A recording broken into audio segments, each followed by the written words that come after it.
whether you wanted to chat, do a Q&A around career options, whether you wanted me to talk a little bit about my background, what I do, the space. I just couldn't remember, and I should have contacted you before, but I didn't. So what we had in mind is that you first tell us a bit about animal law, farmed animal law in particular, since it's your field of expertise. And also, since we have a room with mainly future lawyers, tell us a bit about career options for those interested in going into animal law or the pro bono work you've been doing. Some notes on progress that has been made in recent years and the role you've played in it with the ballots initiative, and then some time at the end for Q&A. So we have 1 hour. Okay. And okay? Yeah, totally. And I apologize. I'm pretty old school. I don't have a PowerPoint. Clearly, Necessary. Clearly I didn't have one prepared for today. So, if we could give a short introduction to you for everyone who doesn't know. Sure. Well, so I'll just first put a plug. Thanks for coming, everyone. We are the Chicago Student Animal Legal Defense Fund. So if this inspires you to want to help more with animal protection or animal welfare, come hit one of us up to join our listserv. Okay, so I'm honored to introduce David Wolfson to you guys today. David is the executive director of Milbank and is a partner of the firm's corporate group. Mr. Wolfson joined the firm back in 1993 after graduating from Columbia Law School. He has represented clients in the field of corporate law, focusing on mergers and acquisitions, private equity, and venture capital investments.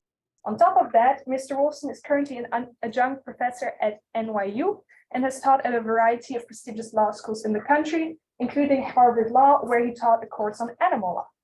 Which brings me to my next point. Besides his work as a corporate lawyer, Mr. Wolfson has been a pioneer in the field of animal rights. He has provided pro bono representation to a number of animal protection groups, including the Humane Society of the United States and Mercy for Animals. Mr. Wolfson has also published extensively in the field of animal protection, with a particular focus on farmed animal laws. As a result of all of his work, including a number of successful ballot initiatives, Mr. Wolfson has contributed significantly to the establishment of the first of its kind legal protections to farmed animals. And we are very thankful he has agreed to tell us more about his work today. Please give a warm welcome to Mr. Wolfson. Great. Well, thank you all very much. It's a pleasure to see you. I'm sorry that I couldn't be there in person. It would have been so much more fun to do that maybe another time. And it's always good to go to Chicago Law School. I think you guys know, but some of the key people in the animal law space have been active in Chicago. There was a conference in Chicago Law School probably about 18 years ago or something ridiculous that was organized by Cass Sunstein when he was teaching there and Martha Nussbaum. It also had Richard Posner and a bunch of other eminent philosophers and scholars. And as a result of that, Cass and Martha went on to put out a book called Animal Rights, edited by them, and it had a bunch of really, good articles, and it was published by Oxford University Press. I had a chapter in there with a colleague of mine, and it was one of those things where the very participation of those two individuals in that book helped helped make the field more eminent and respected than it was beforehand. So as was said, I am, I guess, a bit of a hybrid. So I've been at Milbank for a frighteningly long time, as announced by the person who introduced me. 30 years. That's just terrifying, but true, as much as I'd like to deny it. And I came with absolutely no thought of what I was going to do, and the way that my career has panned out was in no way planned or thought through. It was all happenstance. And I'm happy at some point to chat further about that. But basically, I went to law school, became interested in animal issues. I was actually interested in animal issues as an undergraduate. I started my political activism as an undergraduate.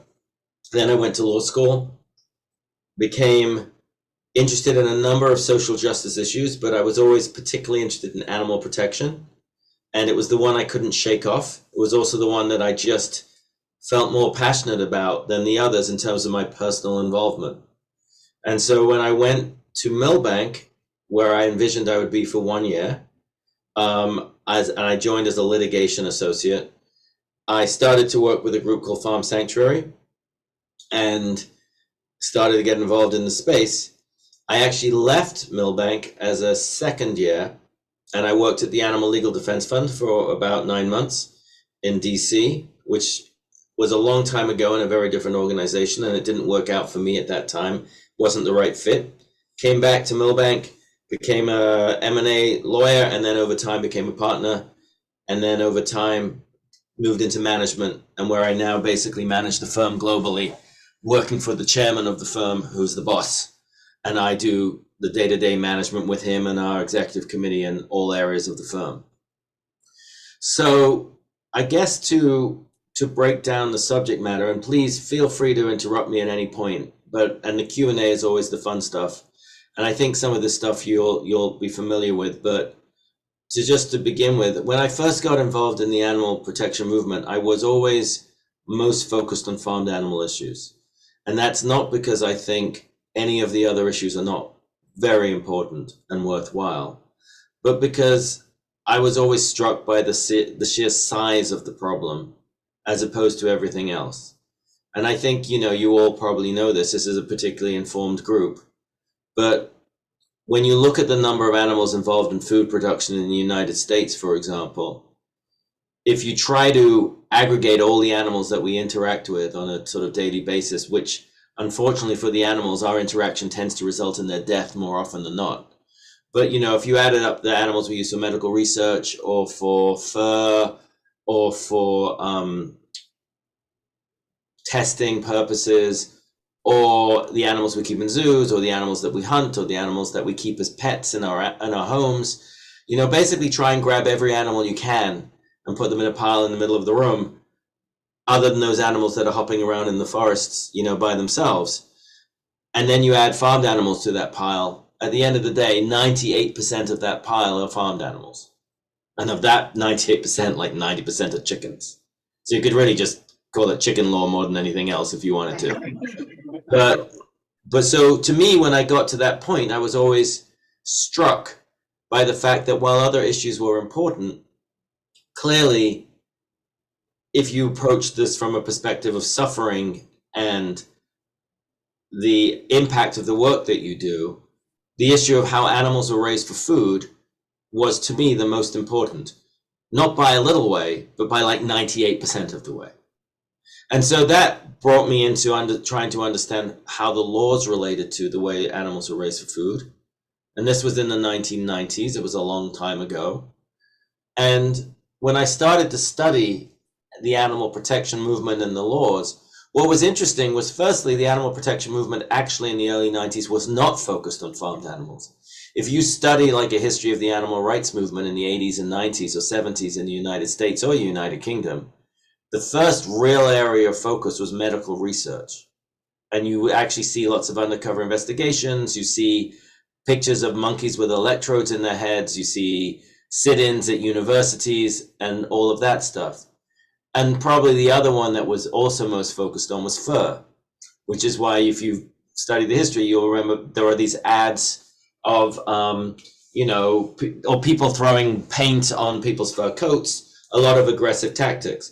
And then the final area that was probably the most focused on was testing, and particularly around cosmetics. So for those of you who are interested in it, you get the campaigns of Henry Spira in the 90s and 80s, when it was all about why are you blinding a rabbit for beauty's sake, and a lot of pressure on the cosmetic companies to make changes in the way that they test their products. Very little focus on farmed animals in the United States. And the reason I think predominantly was there was a belief that it was not a winnable issue, a belief that in America particularly, the desire to eat animals, the focus on meat, and just the way that it would be viewed as such a radical position to take. Because whenever you talk about farmed animals, no matter what you do, you always end up talking about the ethics of eating animals.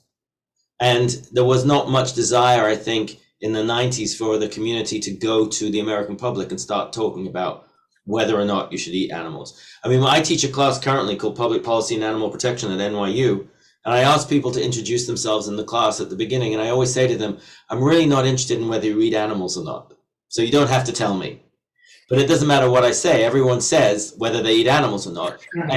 And every conversation that we have in our class, even if it's about medical research or whatever, it always comes down to eating animals. And I think that's partly because it's such a big issue, but partly because it's so personal.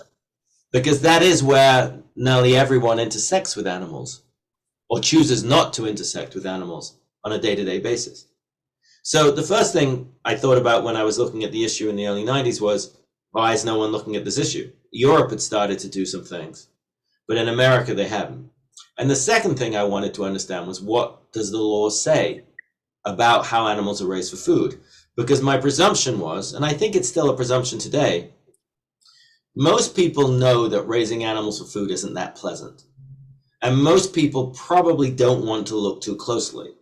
But I think most people think that there's some type of legal protection for animals in the system.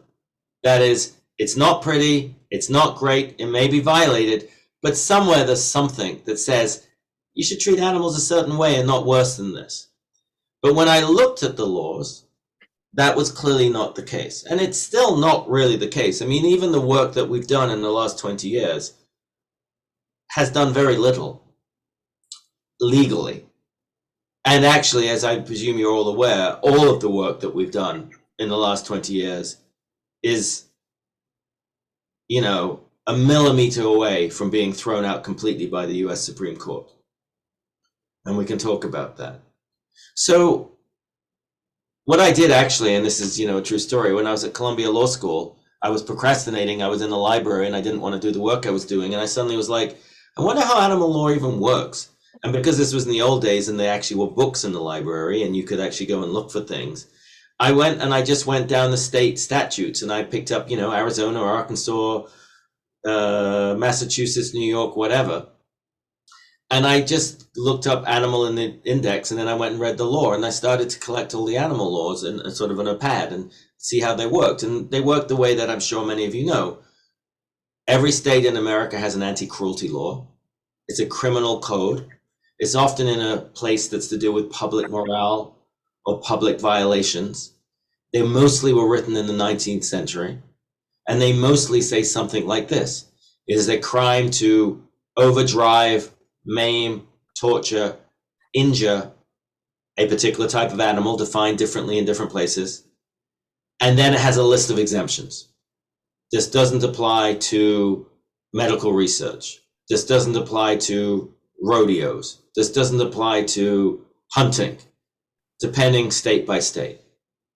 And then typically they're misdemeanor penalties, and that's it. Now, they're enforced, as you know, by local prosecutors. You have to have probable cause. You have to do all these things to make it work. Now, those laws have changed somewhat. Some of the penalties have got higher. Some of the exemptions have been narrowed. A lot of states make it a felony if you kill a police officer's dog, a police dog. Or there's something similar to that, but they're basically the same. And I started to notice that, or they'd have language like, it's a crime if you unjustifiably or unnecessarily kill an animal a certain way. So then the question becomes, what's unjustifiable or unnecessary? But I started to notice that a lot of them had these exemptions. And the exemption was basically, it's a crime to torture, maim, or injure an animal unless it's a common or normal or accepted or customary farming practice. Which struck me as interesting because it seemed to basically allow any type of treatment if it was common or normal. It also struck me that the power to define what common or normal was entirely given to the industry itself. And so I sat on the floor of the library and I counted up and I realized like 20 states had amended their statutes to have a common or normal farming exemption. And then I remember, because this was the old days, that you couldn't print books every 6 months. So if the law changed, they had what they called pocket parts. And what that meant was that they'd actually put a piece of paper in the back of the book. Every 3 months, they put a piece of paper back in the book. And it would say, these laws have changed, and go to these pages to see how the laws have changed. And every 5 years, they print a new book. So I started going to the pocket parts, and I found another 8 states or something that had amended their statutes in the last 6 months to add common or normal or customary farming exemptions. So this led me to 2 conclusions. One was the industry had carved out its practices from the scope of the law. And secondly, that they were doing it consciously throughout the nation at that moment. And I think what was happening at that moment was this was a classic reaction to the rise of the animal protection movement, a concern that their practices might actually violate the statutes, and the need to protect themselves. Even without the common or farming practices exemptions, the laws were very problematic. You still needed to get a prosecutor to get onto a farm to prove that something was unjustifiable or unnecessary. And there were many state courts that would probably conclude that raising animals for food was justifiable and necessary. But they weren't willing to take that risk. And so that led me to write some papers about it and basically come to the conclusion that farmed animals were beyond the law. That was my first article, meaning that the industry itself defined its own conduct. And as I like to give the example, if you imagine passing a law that said the chemical industry shall not pollute unless it was in a manner common or normal, customary, accepted by the industry itself, you'd recognize that that law was not a law at all. It had no meaning. There are federal laws that relate to farm animals, just so you're aware. There's one that deals with the transport of animals across state lines for no more than 28 hours or 36 hours. Never enforced. No one really knows who is enforcing it. Highly problematic. And then there's a humane slaughter law that requires animals to be rendered insensitive to pain before the act of slaughter, but exempts all poultry. So basically doesn't apply to nearly all the animals that are killed, and also has exemptions for ritual slaughter, religious slaughter, and so on. And again, the issues of enforcement are very, very difficult, very, very problematic. And because these are federal administrative laws, as you guys know, the ability to challenge these laws, to say the USDA isn't enforcing the law or isn't doing much with it, is very, very hard because of administrative standards and also the issues around standing that are to do with animals. So that was basically the conclusions I reached. The law doesn't work. It doesn't work for nearly every animal that it needs to apply to. Americans think that it exists, even if it's not perfect. And then the question was, what do we do about it? So those were the easy days in some ways, because all we had to do was say, well, there's no law, so let's fix it. And so then what we did was we started to try and change the laws. And by we, I mean a group of people from Farm Sanctuary, from Animal Legal Defense Fund, from Mercy for Animals, from, most importantly, the Humane Society of the United States. And we realized pretty quickly that any attempt to pass a law at the federal level was never going to happen because the animal industry is too powerful and would never allow that.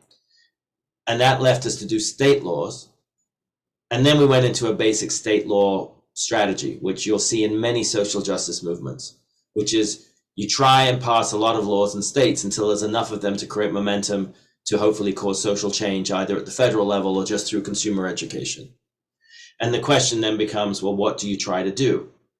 We couldn't pass any laws really at any state legislature either, because all of the laws that you'd have to pass go through agricultural committees at the state legislature, and all the agricultural committees are controlled by agriculture.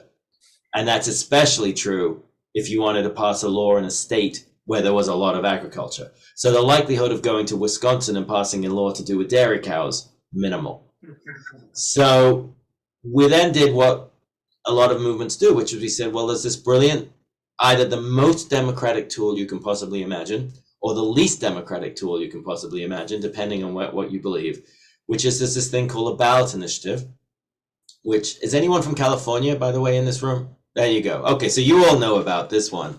It's used extensively. And it's basically in some states, if you draft a law a specific way that has to meet standards, and then you get enough people to sign a petition saying they want it voted on, and you have to get the right amount of people in the right way to pass that test, then it gets put on the ballot at the next election. And if enough people vote in favor of it, it becomes law in most states Some states, the legislature can still reject it. It all depends. Interestingly, the animal protection movement has been probably the most successful movement on working with ballot initiatives. The average pass rate typically for a ballot initiative is around 30% for any social issue.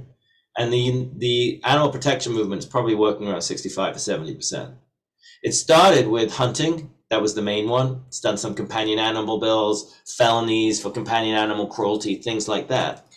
And so the decision was made, which was a very controversial decision and not agreed upon by many people, that why don't we go and try and pass a ballot initiative to change the way animals are treated when they're raised for food. The premise being that most Americans, while they won't necessarily support a bill that would make it illegal to eat animals, will support a bill to make animals treated better when they're raised for food. There are lots of ifs and buts about that, and there's lots of polling, like how much will they support? Does it depend on how much money it would cost to have a replacement, etc., etc.? And we did a lot of polling around it. But the basic belief was, this is not an animal rights agenda, it's an animal welfare agenda. And if you want, we can have a conversation about whether that's a good or a bad strategy. Okay? Is animal welfare help towards animal protection, animal rights, or does it make it more harmful? And the view was we needed to start somewhere. And then the question was, okay, well, what do we start on? And because the way these laws work, you can only pick generally very specific and narrow areas of focus. So we said, okay, let's pick an animal. Which animal do we pick? Well, it was basically veal calves, chickens, or pigs. And the decision was made that my vote was veal calves, but I was outvoted. The decision was was pigs, and there were main reasons for pigs, and we can chat about that if you want. But we picked pigs. Then we're like, okay, what are we going to try and change for pigs? We're going to try and get rid of the gestation crate. The gestation crate is when an animal is impregnated, they stay in that crate for the entire period of their pregnancy, which happens to be 3 months, 3 weeks, 3 days, which is sort of cool. I would find that sort of cool for some reason. And what you do is you basically say you have to have group housing you say you can't have a pig constrained in a manner that they can't turn around freely. And the way that works is once you make that illegal, the economics of housing pigs makes the move immediately to group housing. It's not worth them building big crates so that all the pigs can be turning around individually. And then the question was, okay, well, where do we do it? And we ended up picking Florida for sort of strange reasons, which again, if you're interested, we can chat about. And so we did a ballot initiative and we banned the gestation crate with a phase out period, which you always have to do because otherwise you'll be attacked when you run the initiative.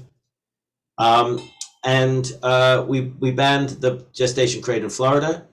And then we used that to ban the gestation crate and the veal crate in Arizona. And then we used that to ban the gestation crate, veal crate, and the battery cage in California, which is where all the energy comes from now. And then what happened was we just started going around various states, in some cases passing ballot initiatives, like in Massachusetts, in some cases threatening to pass ballot initiatives, and then having the industry do a deal with us when we give them a bigger phase out and we still get what we want without spending the money. Because ballot initiatives are very expensive, very difficult to do, and highly problematic. And we had a lot of success. The industry tried to force back in a couple of states and we got stuck, but we got really, really quite successful. And now there's a patchwork of, I don't know, a fair number of laws. But all we're talking about is banning 3 methods of production. What California taught us very quickly was it wasn't enough just to ban a method of production within a state, because by doing so, we basically put an entire farming community out of work. Because if in fact in California, you banned the production of the battery cage for eggs, then every other producer in America would just sell cheaper eggs into California from battery cages. And the eggs would cost more to produce in-state from non-battery cage facilities. And the Californian egg industry would go out of business. So the egg industry, once we passed the law, by itself passed a law to make it illegal to sell any eggs into California that violated the California standard itself. That is where we are today with the Supreme Court. And that was challenged as being a violation of the interstate Commerce Clause, you know, that dormant Common Clause provision, and they lost every time. And then we started to produce laws like that, but broader. So when we passed the law in Massachusetts to ban the gestation crate and the veal crate and the battery cage, it also made it illegal to sell veal from a veal crate, or an egg that came from a battery cage facility, or a pig that was born out of a pig that was raised in a gestation crate. Very difficult laws, very hard to track, but still. And we started to have a sort of impact on the economic parts of the industry. While all this was happening, we got punch drunk in like 2010, and we're like, my God, we're doing so brilliantly. We can go off, and we don't even need to pass state laws now. We've got such momentum. The industry is changing. There are corporate campaigns. People are asking for labeling. People are buying products that aren't raised this way. Let's just go to DC and pass a federal law to do this. And the United Egg Producers agreed with the animal protection movement that they would go to Washington, D.C., and they would pass a federal law banning the battery cage throughout the United States. That was like the heady moment of the movement. We actually believed it would happen. But the rest of the industry said, are you crazy? This is the camel's nose under the tent. If we pass a law that protects battery cage chickens, we're going to have to pass laws to protect all animals, and that's the last thing we want. So they killed it, and it went dead. So if you're students of this and you're interested in wondering why we had a ballot initiative in 2008 and then we didn't have one till 2016, the answer was because we thought we were actually going to get something passed in Congress, and we didn't. And then we went back. So just to finish talking about this, and then we can switch. What did all this work create? This was one strategy amongst many strategies to try and educate Americans about how animals are raised for food.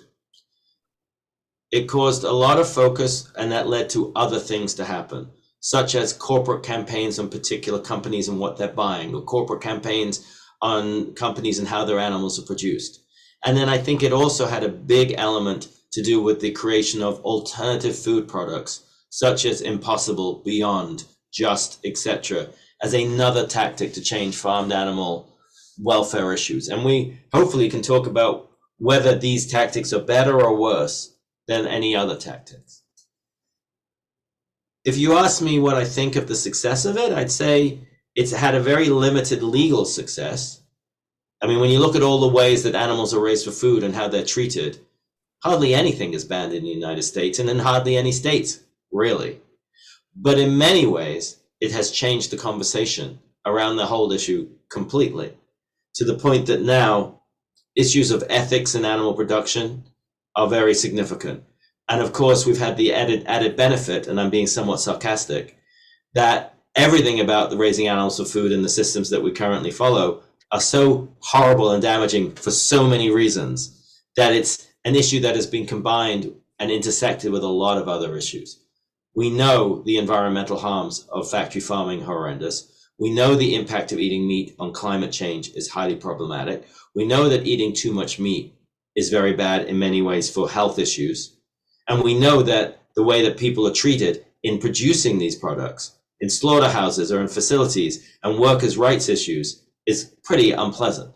So when you put all of those aggregated together, there's now a whole bunch of pressure building on the way that animals are raised for food, which of course links to the issue that we haven't talked about, which is whether we should or shouldn't even raise animals for food to begin with, and how much the ethics of an issue are playing a role in this.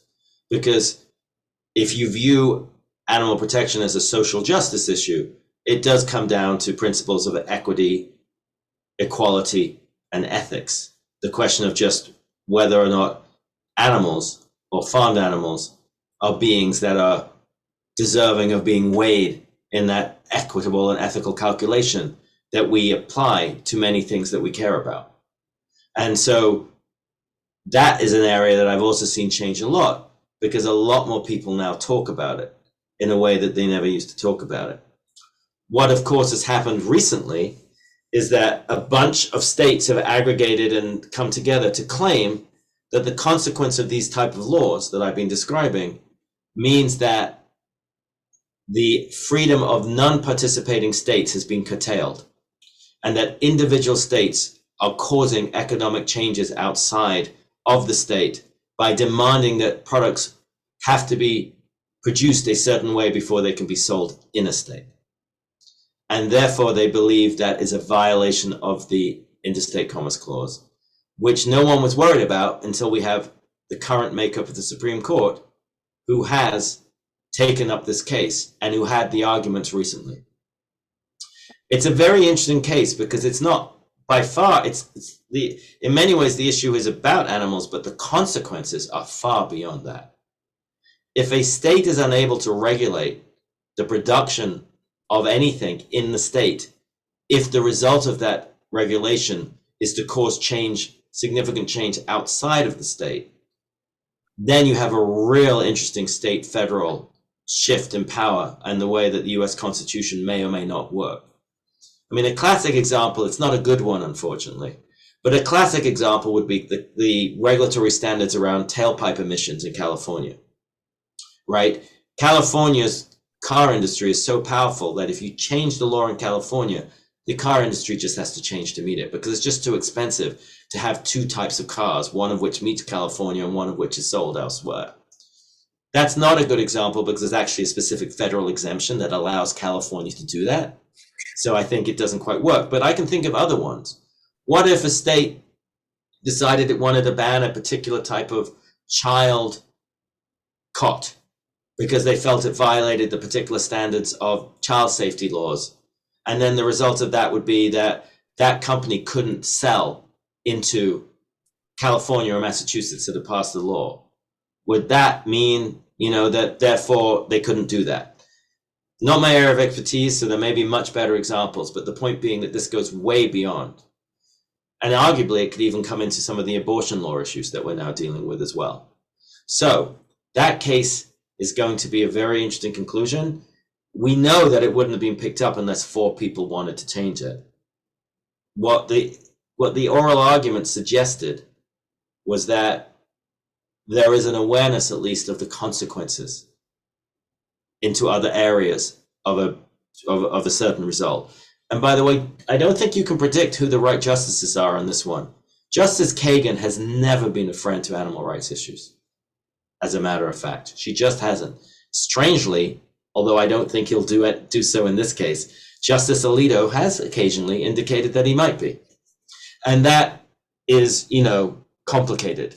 What a Justice Gorsuch, who's very much a mid-Western or rather a Western judge might feel in the relationships with agriculture, who knows? So I'd say where we are, just in concluding this bit on the factory farming side of things, is that sort of a history of how the movement took on the problem. It's splintered, as I said, into numerous ways of dealing with it: education, alternative meat products, corporate campaigns, documentaries, attempts to pass laws. And one of the interesting things for you guys to think about, and I'm also happy to discuss, is how relevant or useful is the law as a method of change for this particular issue that we're dealing with. As you know, there are many social justice issues where the law came in second or third before significant cultural changes occurred in our country. Gay marriage, very important decision if we keep it, but we need a lot of change culturally before that legal decision was made. And I think you question whether that legal decision would have been made if the cultural change hadn't have happened first. So one of the struggles I think animal lawyers have had in the last 20 years has been, what do lawyers do in the area of animal protection? And what are the tools that lawyers can use that will make a difference today, especially given our modern political environment, where the likelihood of passing a law in Washington, D.C. is not high anymore, to say the least, at least not in the areas of farmed animal issues. So I think I was also asked, and I'll just do it very briefly, and then I'll open it up to Q&A, about my own career path and what I do, and how that can help you guys work out what you might want to do. My role has been sort of interesting, I guess, in that I've used the platform of a large law firm to do the legal work that I do. I did go to a not-for-profit, as I said. I went at a time where the movement had not matured So there really weren't the opportunities that there are today. So I think it's fair to say that if I had gone to a modern animal protection movement back then, I might not have left it. I don't know. But I personally really like the platform that a large law firm can give to this work. Well, I've done the type of work that I've described, and I've also worked in like areas around legal rights for great apes, and I've worked in wildlife law issues, and I've worked in companion animal issues. As I progressed up in my career, I've become more and more involved actually in just sort of classic consulting advice to organizations that are going through some type of strategic or personal crisis. Because that's sort of where my expertise became when I did all my M&A work, which is I get in a room and I advise a client on a whole bunch of stuff. And it's surprising how much that is needed in the modern animal protection movement. The other thing that has happened to me is I've moved over the last 8 years into the climate change space. I care deeply about animal protection, but I'm also a little worried that, you know, if we don't have a planet for the animals to be on, or well, I guess they'll be on it, we just won't. But if we don't destroy the planet, that's probably helpful to animal protection. And if we do destroy the planet, you know, the animal protection stuff isn't quite as important. And so I'm actually more involved in climate change now, and I work with a number of climate change organizations. And my main focus is exactly what I described, the crossover between food and animal production and climate, and all the negative externalities of that. There are numerous ways that animal lawyers can get involved in animal protection issues, and I'm happy to chat about it. And I think actually that's probably the best thing to do now, if it's okay with you guys. I'll just stop my monologue, and then we can talk about, I think, far more interesting stuff if you guys have questions that you want to chat about. So I hand it back. Yeah. So thank you for your talk. It was really interesting. I loved it. I actually sort of wish that you taught a class on animal rights here at Chicago. Oh, thank you. So one of my questions is related to that last point that you said. What are ways that we could directly get involved in the animal rights movement? And what are ways, or what would your advice be around us going to a law firm and then managing the pro bono with the other work that we do, like something as divorced as M&A and animal rights? So can you first talk about what are the organizations you suggest we look into? Yeah. And then secondly, what is it like to have a pro bono practice and how to keep that robust as you move forward? Yeah. So in terms of like your opportunities, I will say the good news is there are opportunities. The bad news, and the particularly good news, is you're all at an excellent law school. So, you know, you're going to be highly competitive off the bat. The bad news is there aren't many jobs. I mean, just as a matter of fact, there are not many animal law jobs on an annual basis. And the jobs basically consist of, if you're going to work for a not-for-profit, sort of two types. One is a classic litigation path, right? You go to the Animal Legal Defense Fund, the Humane Society of the United States, PETA, and maybe Mercy for Animals, or Animal Outlook for farmed animal issues per se, ASPCA, you know, whatever. And there are probably 10 jobs a year in that space. And in order to get that job, you really want them to know you, and that's really good to take the first year fellowship or the second year fellowship and work it through. And that's hard because you may not know what you want to do. And if you do that second year fellowship, then you don't do your summer associateship. And because of the ridiculous way that we hire in law firms, you know, if you don't get on that conveyor belt, you can never get on. You know, it's just really, really hard. So you can go be a litigator, and you know, the question, of course, is one, whether you have the personality for it. I found out I didn't, but that's a very personal thing. And it's not that it's bad, it's brilliant. People love it. It's just, are you the right person who wants to do it? And the other way is you can just become involved in a not-for-profit as a lawyer doing numerous types of things. It might be, you know, you're involved in sort of political activism. It might be you're involved in general counsel work. It might be that you're involved in a whole host of sort of corporate campaigns. I mean, just basically everything that an organization does. Your legal skills will be of great value. There are legal issues everywhere, and you'll be able to work your way into something. And it's all the same organizations, and it's all the same way, really. And it's a very small industry. The great news is if you want to meet people, you'll know them all in like 6 months. All you have to do is go to the Lewis and Clark conference if they're doing it, or the other conference, or do the Harvard moot law competition, which I think they're starting up again if they haven't already. Whatever. Just put yourself in an animal rights world, And also you have a real, just like you invited me, just invite like 3 other speakers, like John Lovin from HSUS, Chris Green from Harvard, Peter Peterson from HSUS, whatever it is, Leah from Mercy for Animals. Just invite them to Chicago. They'll have to go out with you for dinner. They'll feel bad if they don't. And you'll get to talk to them, you'll get to know them, and they'll start to introduce you to people, and then just speak to people. So if you're willing to put the time in, you can know everyone very, very quickly, and people are very, very friendly and happy to help. But you have to do it sooner if you want to get in the front door at the beginning. The alternative path is to go to a big law firm.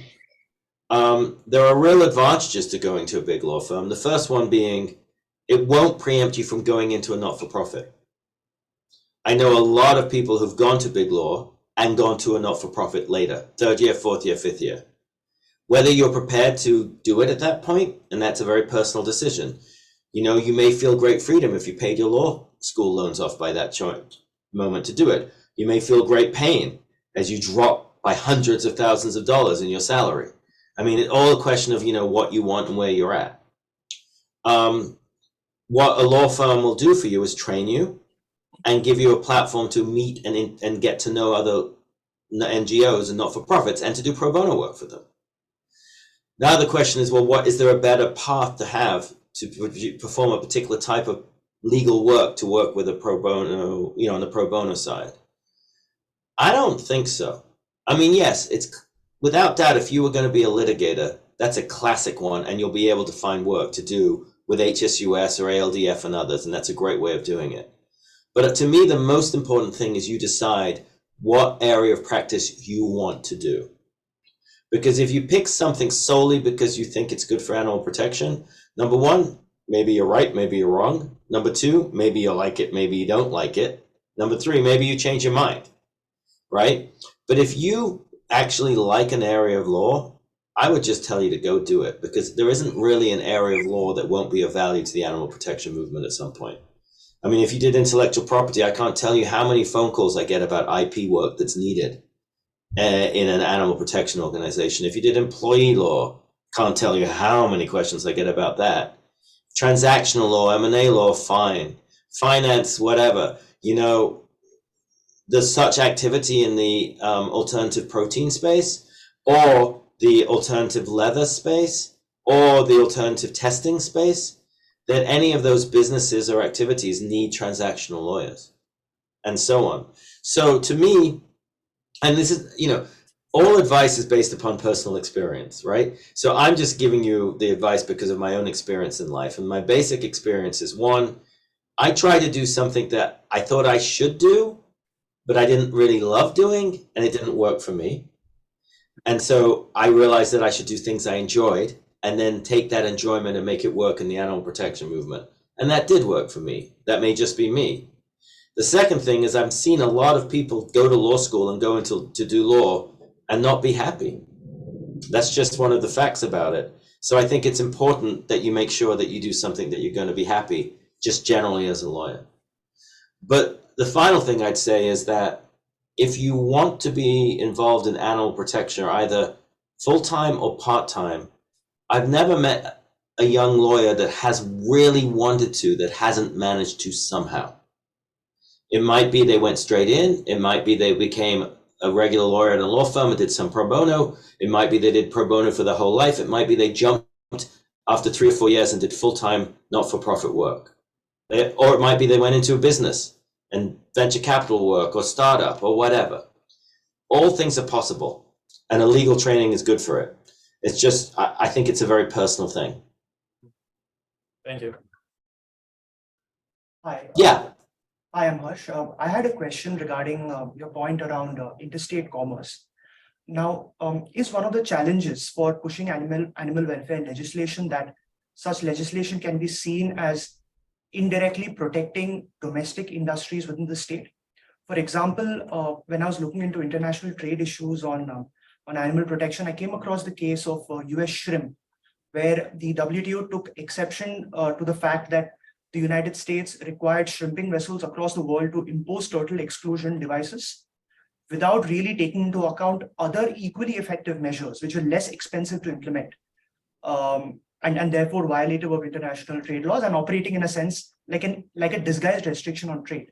Is that something which also applies in the domestic American context, where certain practices which prevail in certain states are preferred to practices prevailing in other states, operating like a trade restriction? Yeah, I think that's a very, I don't know the technicalities of it, but I think the thesis is definitely consistent in terms of the underlying theories behind it. I mean, the case you're talking about, which is the WTO GATT, regime, which is also a very interesting one because, you have states that make laws that, for example, require labeling of a product or require, banning a product, and they have the same type of arguments. And the problem, if I remember correctly, but it's been a while with GATT WTO, is that law is all about methods of production, and it focuses on products. And the thing about this, which is happening again with the interstate commerce clause, is this is one of the dilemmas about animals and the way that law relates to animals. Is there something about being an animal and the way that animals are utilized in our society that means that the law should not view them simply as products, right? Things that are manufactured or processed. Because if you do that, then it sort of becomes sensible to say, well, you shouldn't be changing your production regime simply because of this, that, or the other. But if you recognize that like living, screaming beings that can suffer, that's an ethical component that goes into a law that hasn't been envisioning an ethical component for the production of trade or manufacturing goods, etc. And it becomes very, very awkward. And that is always the problem, I think, with the way animals interact with the law, is the law is not designed, whether it be for standing or anything else, it's just not designed to recognize that animals are different from other objects that the legal system deals with. But the law is very wary about bending or altering its classification of animals because of the fear of the consequences of that, to obviously the way we use animals, but also to the legal system itself. It's something that hasn't happened. And it's one of those things that some of us wonder about the ability of the legal system to be able to flex to that extent, because a number of attempts to change the way animals are treated legally are based upon the presumption that the law can flex. So, for example, Stephen Wise brings a case claiming that habeas corpus should apply to a great ape or a whale or an elephant because they're so similar to humans in certain ways, and therefore they should be viewed as persons and treated a certain way. And it goes all the way to the Court of Appeals in New York, which is the highest Supreme Court, highest court, and he loses. Because even though he's right, and I want to be very clear, Stephen Wise's legal arguments are not wrong in my view, but the court simply just couldn't bend because the concept of bending in that, is just too much. Or companion animals, where they say, if you bring a case for the loss of your, the death of your animal by a veterinarian, and you don't get compensated for the emotional suffering of the animal because the animal's a piece of property and just doesn't get recognized. And there's this desperate attempt to say, surely the law will bend. But, if you remember your torch, you can't claim emotional losses for pieces of property, sentimental heirlooms, blah, blah, blah, blah, blah. Every state is a little bit different. But every court, every, judge is very unwilling to say, I'm going to do something unique for animals, because they all know, of course, the consequences are profound, which is why some people say, not courts, legislation. And then you go to legislation and you go, likelihood of legislation in this political moment in the United States, pretty low, which is why some people then say, forget legislation, forget lawsuits, let's do education, consumer campaigns. Capitalism will save us with consumer preferences around, meat purchasing decisions, et cetera, et cetera, et cetera. It's all just a chessboard with various strategies that people are trying to make to move the ball and make things better for animals. I've sat for a lot of time listening to lawyers make brilliant legal arguments about how animals should be treated. The question is whether the legal system, has the ability and the flexibility culturally to change. Now, they have in other countries. I mean, there are wonderful decisions coming out of India, coming out of South America, coming out of other places, recognizing rights in rivers and in environmental issues and in animals. Although even when they make those decisions, I'd like to point out that absolutely nothing changes on the ground when it comes to how chickens or pigs are raised in the countries where those decisions are coming down from. So this is to do with, you know, the cultural complexities of this issue. It's a very, very complex issue. Any other questions? Yeah, I did have one question regarding the specific rules in California regarding the importation of pork products coming from gestation crates. I'm just wondering when the end product, I assume, is pretty much identical, how possible is it to do inspection or investigations, as well as just enforcing those laws to make sure that they are actually being followed? And that is such a great question, because you probably are aware that is one of the underlying arguments in the lawsuit itself, right? Which is that it's just not a law that can be followed. It's so burdensome to the North Dakota pig industry to be able to track its products in the way that that can do it. So I don't know the answer. I have been told the following. I have been told that actually it's not that hard for industry to do it, and they do it all the time for other products. I mean, they're very good, for example, at tracking meat products that are organic and non-organic. So here's an example. What is the definition of organic? It usually has a quality that you can't give antibiotics to an animal. What happens when you get an animal that's in the organic barn that's sick? Well, they don't just kill the animal. They often give the animal antibiotics, but what they do is they walk the animal over to the barn next door, which is the non-organic barn. And that animal goes from being an organic animal to a non-organic animal, and they just track it and distribute it. When it comes to numerous complicated products that have very high regulatory standards, apparently they track it and can track it and manage it very well. Now, if someone told me that and they believe that argument just doesn't, it sounds great, but in reality, the systems are very much present. I don't know if that's true or not. I do think, however, that it's quite clear that even though these laws have been passed, that there is absolutely no enforcement mechanism to make sure that that pig that you're buying really didn't come from a pig that was in a gestation crate, or that piece of that egg came. I mean, it's hard, and that's been the case with a lot of these laws. They're very much, you know, talking about Cass Sunstein, they're very nudgy. They may not actually really be enforced, even if they're not enforced. But an excellent question. And I just hope what I was told is right, but I don't know. Any other questions about anything? Yeah. So I was wondering if you could give us 1 or 2 recommendations on either articles or books that people here should read, if they, including myself, if we want to learn more about what you've so beautifully spoken about. That's a nice question. Well, if you're talking about law as it relates to animals, I mean, there are a few books but this shows you how I'm a little out of it, because there are probably some really good books. I mean, there are great books that open your eyes to, you know, the ethics of it or the practices of it. So there's a book like Every 12 Seconds by Timothy Patcherat, which is, you know, an undercover investigation into you know, that gives you a good indication. The classic legal texts, and they really haven't been changed, you know, the work by Gary Francione, which is a little polemical. It's not very flexible. It hasn't changed. So you could pick up a book by Gary from 20 years ago, from 5 years ago. It's the same argument. He feels very passionately about that argument. I don't happen to agree with him, but he feels very passionately about it. There's an author called Robert Garner. He's a British political theorist, scientist, and he does, I think, a very good job of, like, in a measured way, talking about how change really works in these systems.